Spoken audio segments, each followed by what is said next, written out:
माननीय मुख्यमंत्री जी, आपने बताया इतने को हमने दंडित कराया, तो क्या पूछा गया था कुल कितने घटनाएं हुई? तो जो दंडित हो जाते हैं कोर्ट से उन्हीं को आप घटना मानते हैं कि जो घटनाएं घटती हैं उनको भी घटना मानते हैं? यह स्पष्ट कर दें कुल कितनी घटनाएं घटित?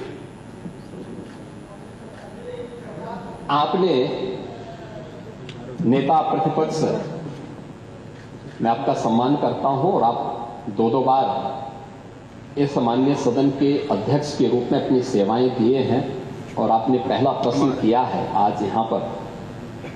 पहले तो आपके चयन के लिए मैं आपको बधाई देता हूं और ठीक है, अलग विषय है कि आपने चचा को गच्चा दे ही दिया। चचा बेचारा हमेशा ही ऐसे ही मार खाता है, उनकी नियति ही ऐसी है, क्योंकि भतीजा हमेशा भयभीत रहता है।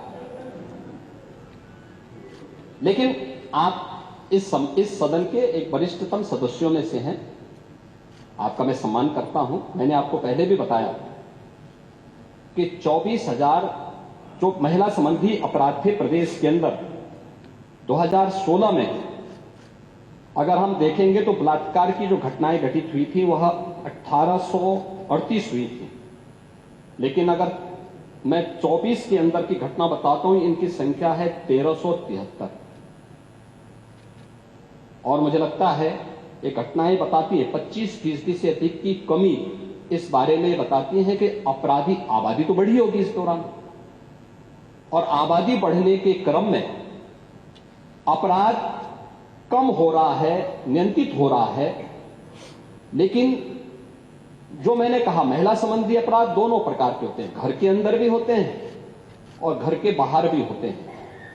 दोनों के लिए सरकार ने उस प्रकार की सेवाएं भी उपलब्ध की हैं। घरेलू हिंसा से संबंधित मामलों में 181 की सेवा है।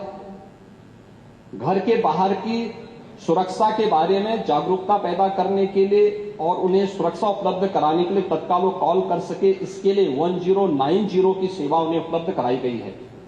लेकिन साथ साथ क्विक रिस्पांस टीम 112, इन दोनों के साथ इंटीग्रेट करके अगर कहीं भी कोई अपराध होता है, अगर इन तीनों में से किसी को भी कॉल करेंगे तो वहां पर आपको सेवा उपलब्ध होगी इसके बारे में। लेकिन इस पे समय पे चार्जशीट दाखिल करना, डिस्ट्रिक्ट मॉनिटरिंग कमेटी की बैठक के साथ जुडिशरी के साथ बेहतर तालमेल बना करके इस प्रकार के मामलों में समय पे अपराधियों को सजा दिलाने के लिए एक प्रोसिक्यूशन को आगे बढ़ाना और अपराधियों को सजा दिला दी जाए, ये महत्वपूर्ण है। उसी का परिणाम है जो मैंने आपको पहले बताया कि अगर महिला संबंधी जो उनके महिलाओं के विरुद्ध और पास्को संबंधित अपराधों में अब तक हम लोगों ने 16,718 अभियुक्तों को अब तक सजा दिलाई है।